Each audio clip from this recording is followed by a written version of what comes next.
Hi friends, ఎలా ఉన్నారు? బాగున్నారా? నేనైతే మీ స్మార్ట్ సాయి మాట్లాడుతున్నాను. ప్రజెంట్ నేను చాలా రోజుల తర్వాత వీడియో తీస్తున్నానండి. ఇది మనం ఎక్కడికో వెళ్తున్నాం కదండి. మనం ఇది గౌహతిలోని కామాఖ్యమ్మ టెంపుల్ శక్తిపీఠం దగ్గరికి వెళ్తున్నాము. ఇప్పుడు మీరు చూస్తున్నది బ్రహ్మపుత్ర రివర్. బ్రహ్మపుత్ర నది పైన మనం వెళ్తున్నామండి. ఇది చాలా పెద్దగా ఉంటుంది. బ్రిడ్జ్ దాదాపు 4 నుంచి 5 కిలోమీటర్స్ వరకు ఉంటుంది. దాదాపు ట్రైనే మనకు 5 మినిట్స్ అనేది ట్రావెల్ అవుతుంది. చాలా పెద్దగా ఉంటుంది. బ్రహ్మపుత్ర నది చూడడం చాలా బాగా అనిపించింది, సంతోషంగా అనిపించింది. తర్వాత మనకు ఈ బ్రహ్మపుత్ర నది పక్కనే నీలాచల్ పర్వతం ఉంటుంది. ఇక్కడనే మనకు కామాఖ్యమ్మ వారి శక్తిపీఠం ఉంటుంది. 18 శక్తిపీఠాల్లో మహా శక్తివంతమైన శక్తిపీఠం అనేది ఈ కామాఖ్యమ్మ వారి శక్తిపీఠం అండి. చాలా పవర్ఫుల్ అంటారు. దీని గురించి మీకు అందరికీ తెలిసిందే. సో ఇప్పుడు మనం కామాఖ్యమ్మ శక్తిపీఠంకి వెళ్దాం. ఫస్ట్ మనము రైల్వే స్టేషన్ వెళ్తున్నామండి. కామాఖ్య రైల్వే స్టేషన్ మన తెలుగు రాష్ట్రాల నుంచి ఎక్కడి నుంచైనా మనకు హైదరాబాద్ నుంచి అయినా మనకు ట్రైన్లో వెళ్ళాలనుకుంటే వివేక్ ఎక్స్ప్రెస్ ఉంటుంది. లేదంటే ఢిల్లీకి రావచ్చు. ఢిల్లీ నుంచి అటు కామాఖ్య అనే గౌహతికి వెళ్ళొచ్చు. ట్రైన్స్ అవైలబుల్ ఉంటాయి. లేదు అంటే కోల్కతా నుంచి ఉంటాయి. కోల్కతా నుంచి కామాఖ్య శక్తిపీఠానికి పర్వతానికి అక్కడ మనకు అంటే గౌహతికి ట్రైన్స్ అవైలబుల్ ఉంటాయి. డైరెక్ట్ ఫ్లైట్స్ కూడా అవైలబుల్ ఉంటాయి. అది మీ ఇష్టం, బడ్జెట్ బట్టి చూసుకోవచ్చు. మనమైతే కామాఖ్యమ్మ రైల్వే స్టేషన్కి వెళ్ళాం. ఈ కామాఖ్యమ్మ రైల్వే స్టేషన్ నుంచి మనకు దాదాపు 7 కిలోమీటర్లు ఉంటుంది. సో ఇక్కడ మనకు హోటల్స్ అవైలబుల్ ఉంటాయి. లేదు అంటే నీకు గౌహతిలోనే వెళ్ళి నేను రూమ్స్ తీసుకుంటానంటే రూమ్స్ కూడా తీసుకోవచ్చు. ఇక్కడ మన కామాఖ్య రైల్వే స్టేషన్ నుంచి మనకు రూమ్స్ అవైలబుల్ ఉంటాయి. ప్లస్ మనకు బడ్జెట్లో ఉంటాయండి. మనకు 1000 రూపాయల లోపు మనకు రూమ్స్ వస్తాయి. అవి ఒకసారి చూసి చెక్ చేసుకొని తీసుకోండి రూమ్స్. లేదు నాకు గౌహతిలోనే కావాలనుకుంటే మీకు 2000 వరకు రూమ్స్ ఛార్జెస్ చేసుకుంటారు. లేదు నాకు కామాఖ్యమ్మ శక్తిపీఠం దగ్గరనే నీలాచల్ పర్వత కొండల మీదనే మాకు రూమ్స్ కావాలనుకుంటే మీకు దాదాపు 3,000 రూపాయలు వసూలు చేస్తారండి. అది మీ ఇష్టము. సో మన కామాఖ్య రైల్వే స్టేషన్ నుంచి మనకు ఊబర్ కానీ ఓలా కానీ అవైలబుల్ ఉంటాయి. అవి బుక్ చేసుకోండి. లేదనుకుంటే మీకు ఆటో వాళ్ళు 400 రూపాయలు ఛార్జ్ చేస్తారు. మేమైతే ఒక 4 మెంబర్స్ వెళ్ళాం కాబట్టి మేము ఒక ఆటో మాట్లాడుకొని 300 రూపీస్కి వెళ్ళిపోయాము. డైరెక్ట్ మనకు కామాఖ్యమ్మ వారి గేట్ దగ్గరికి వెళ్ళి అక్కడ డ్రాప్ చేస్తారు. ఇదే అమ్మ కామాఖ్యమ్మ శక్తిపీఠం అంటే టెంపుల్ ఎంట్రన్స్ దగ్గరనే మనకు ద్వారం దగ్గర ఆపేస్తారు. ఇది మనకు మెయిన్ ఎంట్రన్స్ గేట్ అండి. ఇక్కడ మనకు దశమహావిద్యల అమ్మవారి యొక్క రూపాలు మనకు ఇక్కడ గేట్ మీద చిత్రించడం జరిగింది. సో ఈ గేట్ దగ్గర మనకు వెల్కమ్ టు కామాఖ్యమ్మ దేవస్థానం అని ఉంది. సో ఇప్పుడు మనం లోపలికి వెళ్తున్నాము. ఇక్కడ నుంచే మనకు దాదాపు 3 కిలోమీటర్స్ ఉంటుంది. సో ఇక్కడ నుంచి మనం వెళ్ళాలనుకుంటే మనకు బస్సెస్ అవైలబుల్ ఉంటాయి. 10 రూపీస్ ఉంటాయి. దేవస్థానం బస్సులు 10 రూపీస్ ఛార్జ్ చేస్తారు. అది అప్పుడు మనం చూస్తున్నారు కదండి, గ్రీన్ కలర్ బస్సు, అది 10 రూపాయలు ఉంటుంది. మనము ఆటోలో వెళ్ళాలనుకుంటే షేరింగ్ ఆటోలలో 20 రూపీస్ వసూలు చేస్తారు. లేదు నేను ఓన్గా వెళ్ళాలనుకుంటే మాత్రం ఆటో వాళ్ళు 100 రూపీస్ వసూలు చేస్తారు. 100 నుంచి 200 కూడా వసూలు చేస్తారు. కొద్దిగా జాగ్రత్త ఉండండి. ఇక్కడ నుంచి మనకు 3 కిలోమీటర్స్ ఉంటుంది. మేమైతే షేరింగ్ ఆటో తీసుకున్నాము. 20 రూపీస్ పర్సన్. 3 కిలోమీటర్స్ వాడు ఘాట్ రోడ్ పైన తీసుకెళ్ళాడు. చాలా బాగుంది. నాకైతే ఈ వండర్ఫుల్ ఎక్స్పీరియన్స్ అనిపించింది, అడ్వెంచర్ అనిపించింది. ఎందుకంటే మొత్తం పర్వతం చుట్టూ మనము ఇలా మన శ్రీశైలంకి వెళ్తే ఇలా వంకల కొండల మధ్య తిరుగుతాము, సేమ్ అలానే కొండల చుట్టూ తిరుగుతున్నాము. మళ్ళీ కొండల పైన కూడా మనకు ఇల్లు కూడా కట్టుకోవడం జరిగింది. చాలా బాగుంది. సో మనకు ఇది మెయిన్ టెంపుల్ అండి. ఇక్కడ మెయిన్ టెంపుల్ నుంచి మనం వెళ్ళొచ్చు. ఇక్కడ మనము ప్రసాదం తీసుకోవచ్చు. అమ్మవారికి అవి కొబ్బరికాయలు, వస్త్రాలు సమర్పించవచ్చు. సో ఇక్కడ నుంచి మనము మెయిన్ టెంపుల్కి ఉచిత దర్శనానికి క్యూ లైన్లో వెళ్ళొచ్చు. లేదు మనము రైట్ తీసుకొని లెఫ్ట్ తీసుకొని మనం వెళ్దాం అంటే డైరెక్ట్ అమ్మవారి ఎంట్రన్స్కు డైరెక్ట్ టెంపుల్కి వెళ్ళిపోవచ్చు అండి. అమ్మవారి ఆలయం నీలాచల్ పర్వతం పైన ఉందండి. నీలాచల్ పర్వతం అంటే మనకు సాక్షాత్తు శివుని రూపమని కొలుస్తారండి. శివుని రూపం మీద శక్తి ఉంది కాబట్టి మనకు మహాశక్తి పీఠంగా ఇక్కడ కొలపడం జరిగింది. ఇక్కడ మనము మా కామాఖ్యమ్మ శక్తిపీఠం పవర్ఫుల్ శక్తిపీఠంగా ఇక్కడ భక్తుల విశ్వాసం అండి. ఇక్కడ నుంచి మనం వెళ్తే ఇవన్నీ ఇప్పుడు మీరు చూస్తున్నవన్నీ రెస్టారెంట్ రూమ్స్ అవైలబుల్ ఉంటాయి. మనకు లంచ్ టైం కానీ డిన్నర్ కానీ ఇక్కడ మనం చేసుకోవచ్చు. ఇక్కడ నుంచి మనం స్ట్రైట్ వెళ్ళిపోయినాం అనుకోండి, మనకి ఇక్కడ అన్నప్రసాద క్షేత్రం ఉంటుంది. ఇదే అండి అన్న సేవా క్షేత్ర. ఇక్కడ మనకు మధ్యాహ్నము లంచ్ ప్రొవైడ్ చేస్తారు. ఇక్కడ మనకు ఫ్రీ టోకెన్స్ కూడా ఇస్తారండి. మధ్యాహ్నం 12 గంటలకు ఫ్రీ టోకెన్ ఇస్తారు. ఇక్కడ నుంచి మనం స్ట్రైట్ వెళ్ళిపోతే మనకు ఇక్కడ అంటే రూమ్స్ అవైలబుల్ ఉంటే రూమ్స్ తీసుకోవచ్చు. 70 రూపీస్కు ఒక పర్సన్ స్నానానికి బాతింగ్కు ఛార్జెస్ చేస్తారండి. ఇక స్నానం చేసి ఫ్రెష్ అప్ అయిన తర్వాత అమ్మవారికి ప్రసాదం తీసుకొని క్యూ లైన్కి వెళ్ళామండి. చాలా చాలా పెద్ద క్యూ లైన్ ఉంది. ఎవరైనా సరే తొందరగా వెళ్ళాలనుకుంటే ఎర్లీ మార్నింగ్ 4 o'clock 4 గంటలకు మీరు వెళ్ళి ఈ లైన్లో నిలబడితే మీకు ఉచిత దర్శనానికి టోకెన్లు 7 o'clock ఇట్లా ఓపెనింగ్ చేస్తారు. 7 o'clock మీకు టోకెన్ అని ఇవ్వడం జరుగుతుంది. సో ఎర్లీ మార్నింగ్ వెళ్తేనే మీకు దశ మహావిద్యాలయ క్షేత్రాలు కూడా ఉంటాయి. అవి కూడా మీరు దర్శనం చేసుకోవచ్చు. సో మీరు ఎర్లీ మార్నింగ్ వెళ్తేనే మీకు తొందరగా దర్శనం జరుగుతుంది. మాలాగా మీరు 9కు 10కు ఇట్లా వెళ్ళారంటే ఫుల్ లైన్ ఉంటుంది, ఉచిత దర్శనం కూడా జరగదు. సో మేము ఏం చేసామంటే అన్న శివ క్షేత్రం నుంచి డైరెక్ట్ మేము లోపలికి వెళ్ళామండి. ఇక్కడ నుంచి మనకు మెట్ల ద్వారం ఉంటాయి, దాదాపు 30 మెట్లు ఉంటాయి. ఇక్కడే మనకు దశ మహావిద్యలోని అమ్మవారి ఒక మందిరాలు ఉంటాయి. ఇక్కడ మనం చూసుకోవచ్చు. ఇక్కడ మనకు ఎంట్రన్స్లోనే మనం చూసుకోవచ్చు. ఇక్కడ మనకు అవి పట్టు దారాలు, వస్త్రాలు ఇట్లా కొనుక్కోవచ్చు. ఇక్కడ నెంబర్ ఆఫ్ అవైలబుల్ ఉన్నాయి ఐటమ్స్.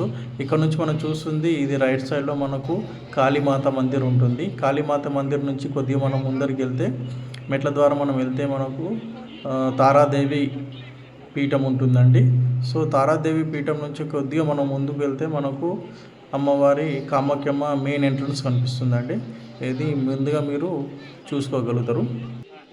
దశ మహావిద్యలోని 10 అవతారాలుగా అమ్మవారి ఇక్కడ వెలిశారు.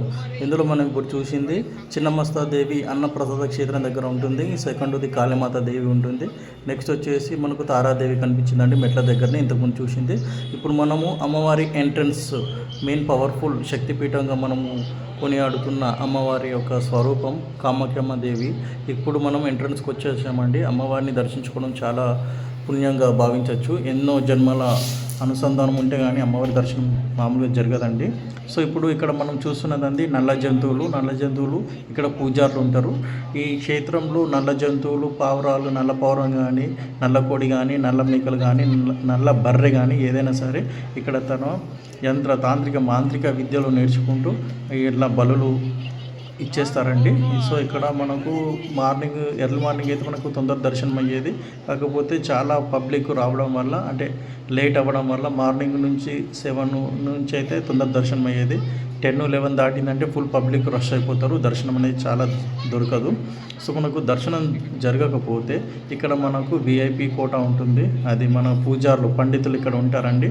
వాళ్ళ దగ్గర టికెట్స్ అవైలబుల్ ఉంటే వారిని రిక్వెస్ట్ చేసి ఒక 1000 రూపాయలు, 1500, 2000 ఇచ్చి పూజారితో పండితులు మాట్లాడుకొని అమ్మవారి దర్శనం చేసుకోవచ్చు. అది కూడా చాలా రేర్ కేసులోనే. అంటే ఈ ఆలయ చరిత్ర, విశిష్టత, పురాణాల కథనాల గురించి తెలుసుకుంటే ఎక్కడైతే మన సుదర్శన చక్రం ద్వారా అమ్మవారి యొక్క సతీదేవి యొక్క శరీర భాగాలు భూమి మీద ఎక్కడైతే పడ్డాయో అక్కడ శక్తిపీఠాలుగా ఏర్పడ్డాయి. అలాంటి 18 శక్తిపీఠాలలో చాలా ప్రాముఖ్యమైన పవర్ఫుల్ శక్తిపీఠంగా కొనియాడబడిన శ్రీ కామాఖ్య రూపిణిగా ఈ అమ్మవారు ఇక్కడ ప్రసిద్ధిగాంచారు. సో ఇక్కడ చాలా పవర్ఫుల్ శక్తిగా అందరూ ఎంతోమంది భక్తులు ఇక్కడ అమ్మవారిని పూజిస్తారు.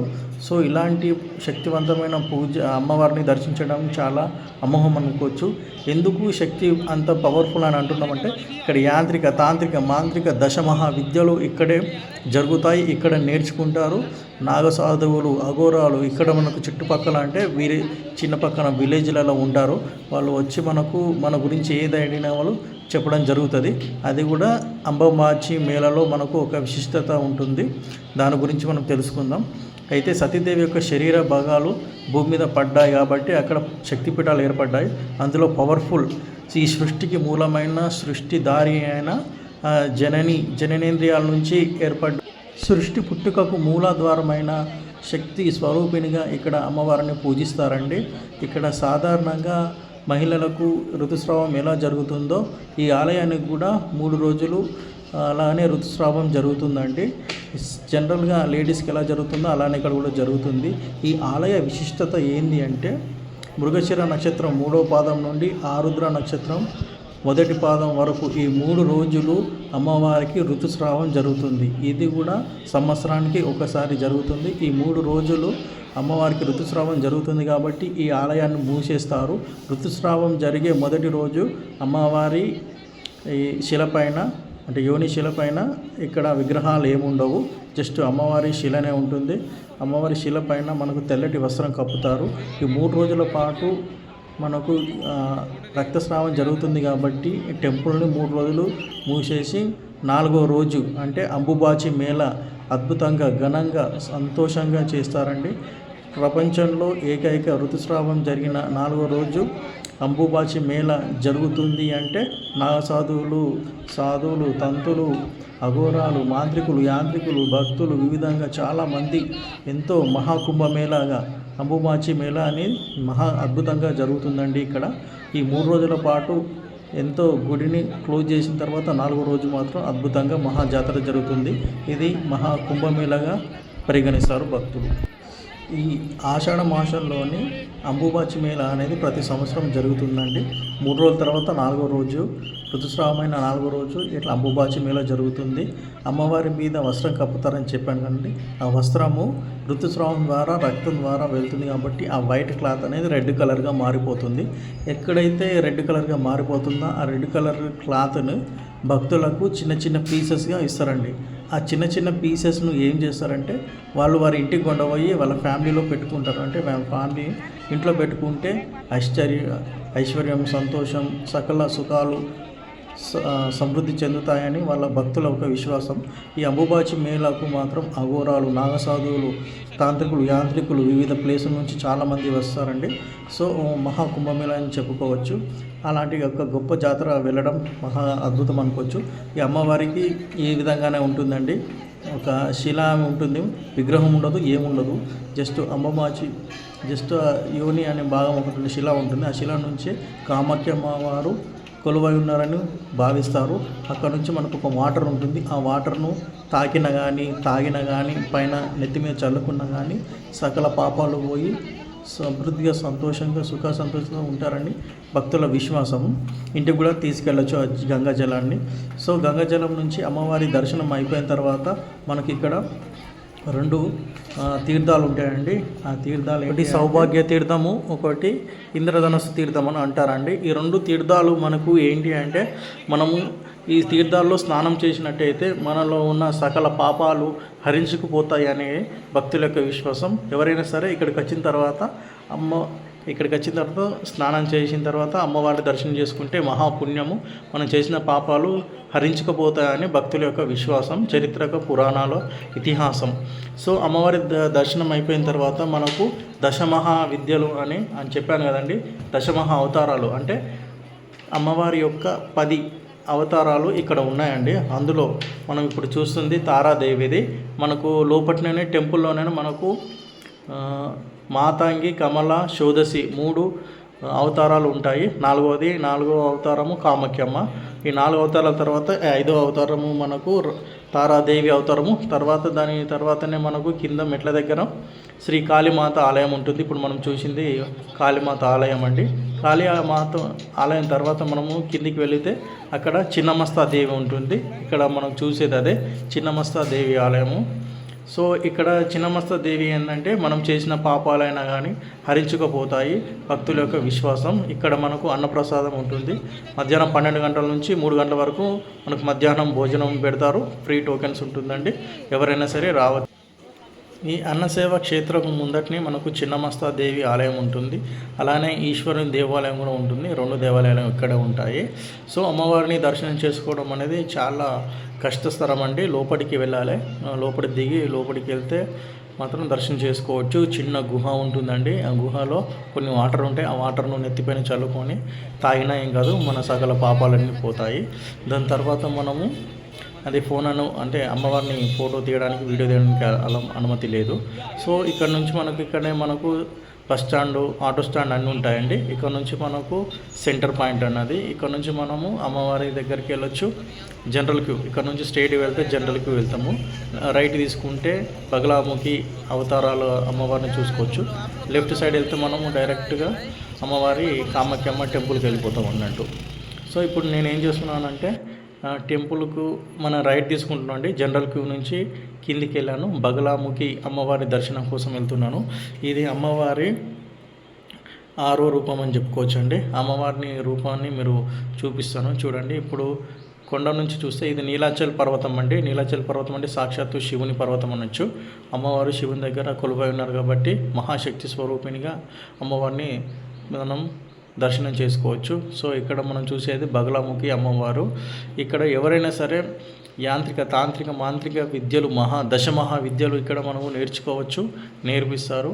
అంటే నేర్చుకోవడం అంటే అలా కాదు, మన ప్రాబ్లమ్స్ ఏమున్నా కానీ అన్నీ కూడా మనకు చేతబడి చేసిన నరఘోషాలు ఉన్నా, నరదృష్టి ఉన్నా, ఇంట్లో సమస్యలు ఉన్నా, ఏ పరమైన కానీ వీళ్ళ యాంత్రిక ద్వారా తంత్రాల ద్వారా మనకు నయం చేస్తారు. ప్రతి ఒక్క పుణ్యక్షేత్రాలను దర్శనం చేసుకుంటే చాలండి. అంటే ఇక్కడ మనకు అమ్మవారిది 10 అవతారాలు 10 చోట్ల ఉంటాయి కాబట్టి ప్రతి ఒక్క ప్లేస్కి వెళ్ళి దర్శనం చేసుకోవాలి. ఇప్పుడు నేను బగలాముఖి దర్శనం అయిపోయింది. తర్వాత నేను భైరవి దేవి దర్శనానికి వెళ్తున్నాను. భైరవ దేవి కొద్దిగా మెట్లు ఎక్కాలని ఉంటుంది. సో ఇట్లా స్ట్రైట్ వెళ్తే మనకు భైరవి దేవి ఉంటుంది. తర్వాత ఇక్కడ స్ట్రైట్ వెళ్ళిపోతామంటే భువనేశ్వరి దేవి ఉంటుంది. భువనేశ్వరి మాత మందిరం చాలా 1 కిలోమీటర్ దూరం ఉంటుంది. మెట్లెక్కి పైకెక్కి హైవే రోడ్ ఎక్కి మళ్ళీ అటు నుంచి డౌన్కి వెళ్తే మనకు 1 కిలోమీటర్ డిస్టెన్స్ ఉంటుంది. సో అందుకని నేను భువనేశ్వరి మాత మందిరానికి వెళ్ళలేదు. ఇక్కడ మీకు మాతా భైరవి దేవి చూపిస్తున్నాను. అమ్మవారి దర్శనం చాలా బాగుంటుంది. ఫోన్ అనేది అలవలేదు. భైరవదేవి అయిపోయిన తర్వాత మనకు భువనేశ్వరి మందిరం ఉంటుంది. అది 1 కిలోమీటర్ డిస్టెన్స్ ఉంటుందని చెప్పాను. తర్వాత మనము ఇప్పుడు చూస్తుంది ధూమవతి దేవి మందిరము చాలా కింద ఉంటుంది. కామాఖ్యమ్మ దేవి టెంపుల్కి వెళ్ళిన లెఫ్ట్ సైడ్ నుంచి మనకు కిందికి వెళ్తే మనకు ధూమవతి దేవాలయం ఉంటుంది. తర్వాత మాతాంగి ఆలయం ఉంటుంది అమ్మ. ఇక్కడ మనకు నరబలి చేసుకోవచ్చు. నరబలులు అనేవి అంటే కోరికలు బట్టి తినవేడితే నరబలి చేసుకోవచ్చు. ఇక్కడ విగ్రహ ఆరాధన ఏముండదు. ఇట్లా శిలా రూపంలో అమ్మవారు కొలువై ఉంటారు. అలా శిలా రూపంలో అమ్మవారి పైన రెడ్ కలర్ కప్పుతారు. అక్కడ మనకు వాటర్ ఉంటుంది. అవే గంగ వాటర్. అవి వాటరు నెత్తి మీద పోసుకున్న స్నానం చేసినా సంపూర్ణంగా ఉంటుంది. ఇలా దశమహావిద్యలు అనేది అమ్మవారి మందిరాలుగా ఇక్కడ అమ్మవారు సాక్షాత్తు ఒక కామాఖ్య శక్తిపీఠమే 10 అవతారాలుగా ఈ గౌహతి నగరంలో అమ్మవారు శక్తి స్వరూపునిగా ఇక్కడ కొనియాడబడుతున్నారు. కాబట్టి ఈ కామాఖ్యమ్మ వారిని దర్శించుకోవడం మహా పుణ్యము. ప్లస్ మన శక్తిపీఠాల్లో ఒక పవర్ఫుల్ అయిన శక్తిపీఠం కాబట్టి అమ్మవారి దర్శించుకోవడం చాలా ఉత్తమం, ధన్యత పొందడం అనుకోవచ్చు. అమ్మవారి దర్శనం సంతోషంగా అయిపోయింది. సో దశమహా అవతారాలు కూడా కంప్లీట్ అయిపోయిన తర్వాత మేము కామాఖ్యమ్మ వారి మందిరము విడిచి వెళ్ళిపోతున్నాం. థ్యాంక్ యూ అమ్మ, మీ దర్శనం బాగా జరిగింది. ఇంకా మరోసారి మీకు అనుగ్రహం ఉంటే మాకు మరోసారి దర్శనం జరిగించే భాగ్యాన్ని కల్పించండి. అలాగే ఇక్కడ మనకు చరిత్ర కథనాల పురాణాల ప్రకారం ఇంకో విశిష్టత ఉంది. ఏంటిదంటే భస్మాచల్ పర్వతాన్ని పికాక్ ఐస్లాండ్ అని కూడా అంటారు. సో మన కామాఖ్యమ్మ శక్తిపీఠం నుంచి 6-7 కిలోమీటర్లు ఉంటుంది. సో ఇక్కడ మనకు బ్రహ్మపుత్ర నది చూసుకోవచ్చు. బ్రహ్మపుత్ర నది ఒడ్డునే మనకు పికాక్ ఐస్లాండ్ ఉంటుంది. మన ప్రపంచంలో చిన్న ద్వీపం అనేది ఇక్కడనే ఉంటుంది. సో ఇక్కడ మనము బోట్ ద్వారా బ్రహ్మపుత్ర నది దాటితే మనకు భస్మాచల్ పర్వతం ఉంటుంది. భస్మాచల్ పర్వతం యొక్క విశిష్టత చరిత్ర గురించి మనం తెలుసుకుందాం. ఫస్ట్ అయితే మనము బోటు తీసుకుందాం. ఈ boat ticket up and down మనకు 100-200 రూపాయలు ఛార్జ్ చేస్తారు ఒకరికి. పోవడానికి ఒక 30 మినిట్స్, రావడానికి 30 మినిట్స్ కాబట్టి 200 రూపీస్ ఛార్జ్ చేస్తారు ఎవరైనా. ఈ బోటు మీద వెళ్తే చాలా అద్భుతం అనిపిస్తుందండి. అంటే బోట్ జర్నీ నీటి మీద వెళ్ళాలంటే చాలా అద్భుతం, సంతోషం అనిపిస్తుంది. బ్రహ్మపుత్ర నది పైన ఒక ఐస్లాండ్కి వెళ్తున్నాం. అది కూడా అయితే చాలా అద్భుతం అని చెప్పుకోవచ్చు. దీనికి రోప్ వే సిస్టమ్ కూడా ఉందండి. రోప్ వే దీనికి 200 రూపాయలు 300 రూపాయలు ఛార్జ్ చేస్తాము అప్ అండ్ డౌన్కు. సో మనకు మెయిన్ ఎంట్రన్స్ అంటే హైవే రోడ్ నుంచి డైరెక్ట్ మందిరానికి వెళ్ళచ్చు. అదే ఐస్లాండ్కి వెళ్ళచ్చు, భస్మాచల్ పర్వతానికి. సో ఇక్కడ నుంచి మనము బోట్ చేరుకున్నామండి. చేరుకున్న తర్వాత మనకు పర్వతం పైకి వెళ్తున్నాం, భస్మాచల్ పర్వతం. ఈ భస్మాచల్ పర్వతం మెట్ల ద్వారా మనం వెళ్ళొచ్చు. దీని మందిరం మీద మనకు శివుని ఆలయం ఉంటుంది, ప్లస్ మనకు వినాయక ఆలయము, ప్లస్ హనుమాన్ ఆలయం ఉంటుంది. ఇక్కడ మనకు రెస్టారెంట్స్ ఉంటాయి, ఫుడ్ కూడా తీసుకొని తినొచ్చు, లంచ్ డిన్నర్ ఇక్కడ చేసుకోవచ్చు. ఇది మార్నింగ్ 10 నుంచి ఈవినింగ్ 5 వరకు 5:30 వరకే లాస్ట్ బోటు. 6 తర్వాత మొత్తం ఇక్కడికి ఎవరు రారు కూడా, ఎందుకంటే చీకటి టైంలో ఎవరు అలో ఉండదు. ఫుల్ రిస్ట్రిక్టెడ్ ఏరియా కాబట్టి కేర్ఫుల్గా ఉండాలి. ఇక్కడ ప్రతి ఒక్క ఆలయంలో అమ్మవారి విగ్రహాలు ఉండవు, ఎక్కడ కూడా శిలారూపంలో ఉంటాయి. నార్మల్ అంటే సృష్టికి మూలాధారమైన ఒక అవి మాత్రమే ఉంటాయండి, మిగతా విగ్రహాలు ఏముండవు. లైన్కు అది ఎర్రబట్ట కప్పేసి ఉంచుతారు. ఇక్కడ మనం చూడొచ్చు వినాయకుని విఘ్నేశ్వరుని ఆలయము. లైన్ కూడా చాలా పెద్దగా ఉంది, క్యూ. సో మనకు తొందరనే దర్శనం జరిపిస్తారు. లోపలికి అమ్మవారి దర్శనానికంటే లోపలికి వెళ్ళి దిగి మెట్లు దిగి సేమ్ ఇంతకుముందు చూపించాను కదా అలా ఉంటుంది. శ్రీ పరమేశ్వరుని ఆలయం ఉంటుంది. భస్మాచల్ విశిష్టత గురించి తెలుసుకున్నట్టయితే, శివుడు ధ్యానం చేస్తున్న వేళలో పార్వతీమాత ధ్యానం దగ్గర కూర్చుంటుంది. రతి మన్మధుడు ఏం చేశాడంటే వాళ్ళిద్దరినీ కలపడానికి మన్మథ బాణం వేస్తాడు. మన్మధుడు మన్మథ బాణం వేయగానే పార్వతి దగ్గరికి వెళ్తుంది. పార్వతి దగ్గర నుంచి శివుని దగ్గరికి తాకబోతుంది. శివుణ్ణి ఎప్పుడైతే తాకబోతుందో అప్పుడు జ్ఞానేంద్రియంతో శివుడు మూడో కన్ను తెరవడంలో ఆ మూడో కన్ను తెరిచిన వెంటనే భస్మమైపోతాడు. ఎవరు? మన మన్మధుడు భస్మం అవ్వగానే ఇక్కడ భస్మం అయిపోయిన ప్లేస్నే మన భస్మాచల్ పర్వత్గా, పికాక్ ఐస్లాండ్, ఉమానంద్ పర్వత్గా ఇక్కడ పేర్కొనడం జరుగుతుంది. స్థల పురాణం ప్రకారం చరిత్ర ఈ విధంగా ఉందండి. సో ఈ విచిత్రమైన ప్రదేశాన్ని మనము దర్శించుకోవడం, పరమేశ్వరుని యోగా ఇక్కడే ధ్యానం చేసిన ప్రదేశంగా చెప్పుకోవచ్చు. అమ్మవారి శక్తిపీఠం ఇక్కడే ఉంది. సో ఇక్కడ అన్ని శక్తిపీఠాలను, అమూల్యమైన పర్వతాలను దర్శించుకున్న ఒక జన్మ ధన్యం అనుకుంటున్నాను. సో తిరిగి రిటర్న్ వెళ్ళిపోతున్నామండి మా ప్లేస్కు, హైదరాబాద్కి వచ్చేస్తున్నాము. సో ఇక్కడ బోట్లో అందరూ పాటలు పాడుతున్నారు, డ్యాన్స్ చేస్తారు, ఎంజాయ్మెంట్ చేస్తారు. నాకైతే సంతోషం అనిపించింది. ఇలానే సన్సెట్ కూడా చాలా బాగుందండి. సన్ రైజు మనకు ఇక్కడ బాగుంటుంది, సన్సెట్ కూడా బాగుంటుంది. ఈసారి సన్సెట్ కూడా చూసేయండి. వీళ్ళు మాత్రం హుషారుగా, ఆమె సింగింగ్ చేస్తుంది, వీళ్ళు డ్యాన్స్ చేస్తున్నారు. మేమైతే కూల్ డ్రింక్స్ తాగకుండా వీళ్ళు ఎంజాయ్ చేస్తున్నాము. నాకైతే చాలా సంతోషం అనిపించింది. అమ్మవారి దర్శనం, దశమహా అవతారాన్ని చూసుకోవడము, భస్మాచల్ పర్వతం వెళ్ళడం, అలా బ్రహ్మపుత్ర నదిపై బోట్లో వెళ్ళడం, ఈ అమూల్యమైన జర్నీ హ్యాపీగా సంతోషం అనిపించింది. అలానే సన్సెట్ కూడా చూడండి, చాలా చాలా అద్భుతం అనిపించిందండి. బ్రహ్మపుత్ర నదికి మనం 2 కాయిన్లు వేసి సంతోషంగా పెట్టుకోవడం జరుగుతుంది. చాలా సంతోషం అనిపించింది. జర్నీ మాత్రం చాలా ఉంది. అస్సాం కూడా చాలా నేచురల్ బ్యూటీ అండి, ఫుల్ గ్రీనరీ ఉంటుంది, వర్షాలు, ఫుల్ కూల్ ఉంటుంది. మరొక ఊటీ నగరము, మరో కేరళ అని చెప్పుకోవచ్చు. ఫుడ్ పరంగా కూడా చాలా బాగుంటుంది. సో అద్భుతమైన ఈ జర్నీకి చాలా సంతోషం ఇచ్చిందండి. ఈ వీడియో మీకు నచ్చినట్లయితే సబ్స్క్రైబ్ చేయండి, లైక్ చేయండి, కామెంట్ చేయండి, షేర్ చేయండి. మీరు కూడా ఇలాంటి పుణ్యక్షేత్రాలను దర్శించుకోవాలని కోరుకుంటున్నాను. జై మాతాది. ఓం శ్రీ మాత్రే నమః. హర హర మహాదేవ్. శంభో శంకర. ఓం నమః శివాయ.